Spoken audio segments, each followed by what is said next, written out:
Hello दोस्तों, आज के इस वीडियो में हम लोग जानेंगे कि एक दर्जन में 12 यूनिट ही क्यों होता है, 13 या 14 या 10 यूनिट क्यों नहीं होता है। तो देखिए दोस्तों, एक दर्जन बराबर 12 यूनिट या 12 इकाई होता है। देखिए, दर्जन के इंग्लिश होता है डोजन, यानी एक डोजन बराबर 12 यूनिट। अब यहाँ पे देखिए कि जो डोजन शब्द है ये लैटिन शब्द से उत्पन्न हुआ है।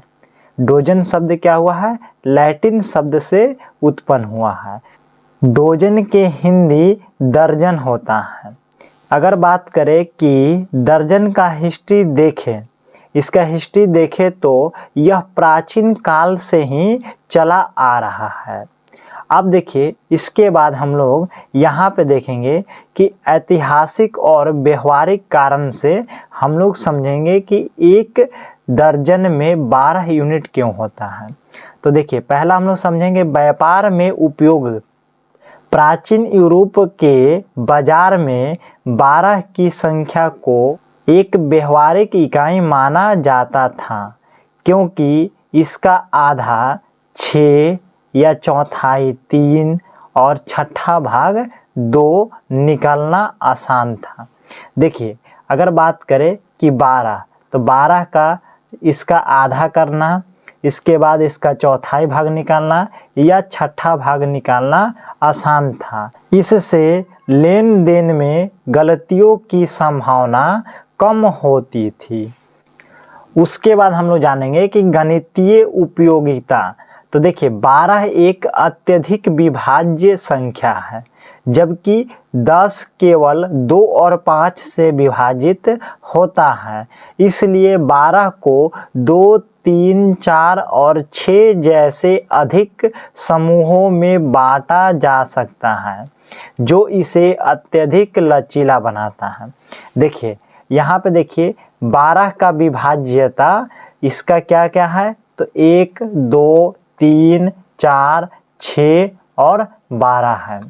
इसके बाद कोई भी संख्या लेते हैं, जैसे 10, तो 10 का विभाज्यता क्या हो जाएगा, तो देखिए 1, 2 और 5 और 10 होगा। अब यहाँ पे देखिए 12 इसलिए रखा गया है कि 12 छोटी इकाई है, जिसका विभाज्यता दूसरी संख्या के तुलना में इसका विभाज्यता अधिक है।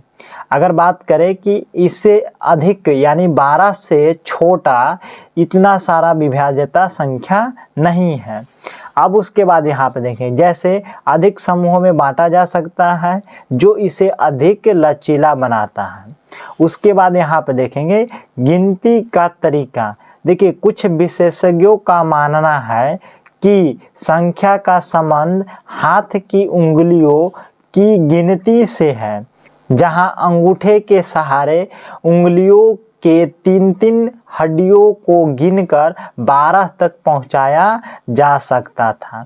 जैसे देखिए, ये हाथ है, तो ये अंगूठे के सहारे जैसे 1, 2, 3, 4, 5, 6, 7, 8, 9, 10, 11, 12, तो ये हाथ का भी हड्डियों को गिनकर 12 तक पहुंचाया जा सकता है। उसके बाद हम लोग जानेंगे सांस्कृतिक परंपरा। तो देखिए, समय के साथ यह चलन इतना आम हो गया है कि 12 चीज़ों का समूह दर्जन कहलाने लगा है।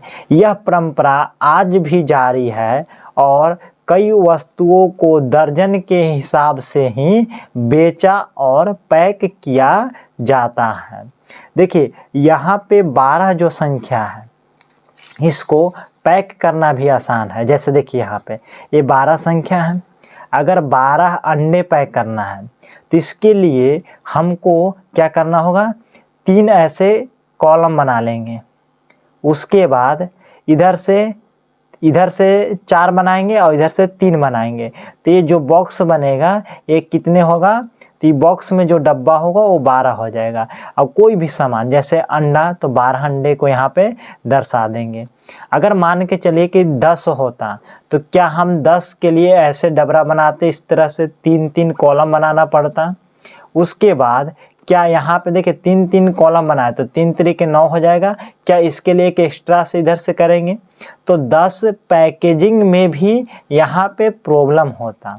अब यहाँ पे देखिए 12 जो संख्या हुआ, 12 को अगर आपको 6 क्या पैकिंग करना है तो देखिए 6 ऐसे बना लीजिएगा कॉलम, 1 2 3 4 5 6, और इसमें ऐसे 2 कर दीजिए तो ये 12 पैकिंग के लिए भी क्या हो गया, आसान हो गया।